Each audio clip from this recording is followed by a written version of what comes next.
another cooking episode na naman po tayo. Magluluto po ako ng adobong pusit. So this one is the squid in can. Gagamit po ako ng olive oil.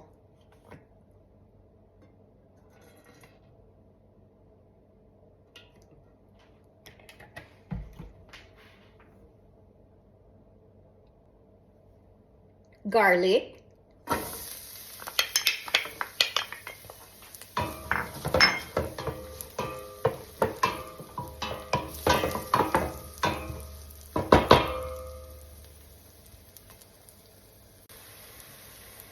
onion,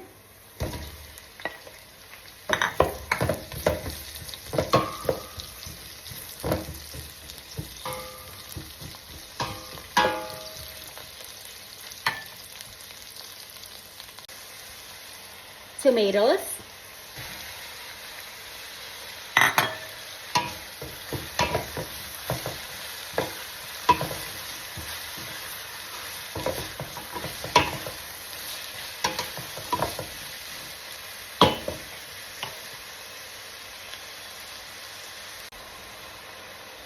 at ito po yung squid na nasa lata. 3 latang squid po yan.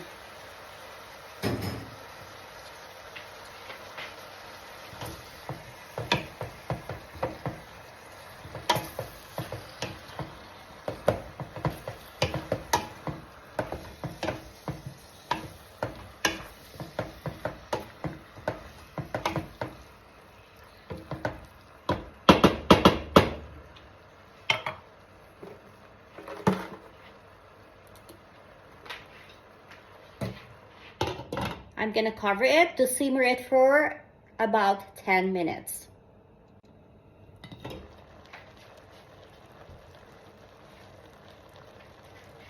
I-add ko na po itong pinaka-sauce ng squid na nasa lata. Ganyan po ako magluto ng squid na nasa lata.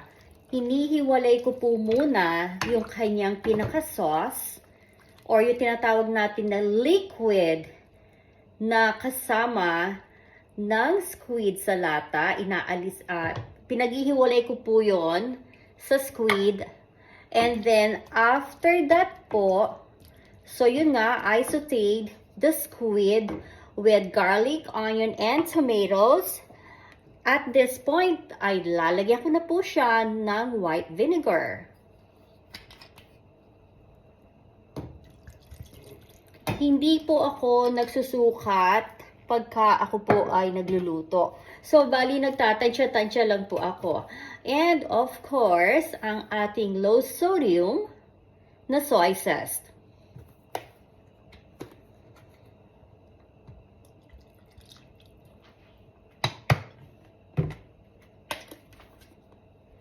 Ground black pepper.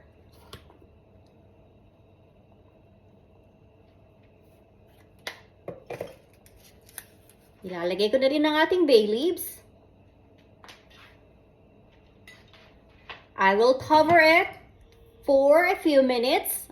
I will not going to stir ang ating niluluto dahil meron na po siyang vinegar. So I will just let it simmer for a few minutes hanggang maluto po ang vinegar.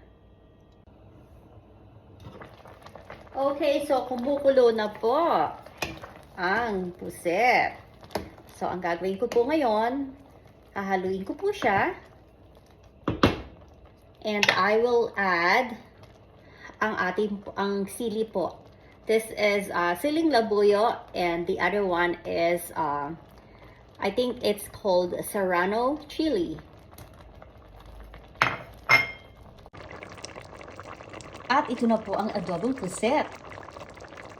Kayo po ba pagka nagluto ng adobong pusit ay naglalagay din kayo ng tomatoes? Kasi po ako talagang naglalagay ako ng tomatoes. Well, whatever ingredients you added sa inyong nilulutong pusit, I'm pretty sure isa lang naman ang lasa niyan, hindi ba?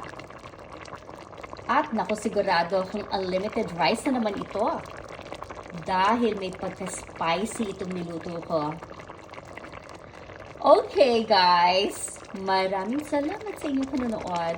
Don't forget to subscribe to my YouTube channel. See you guys later. Bye!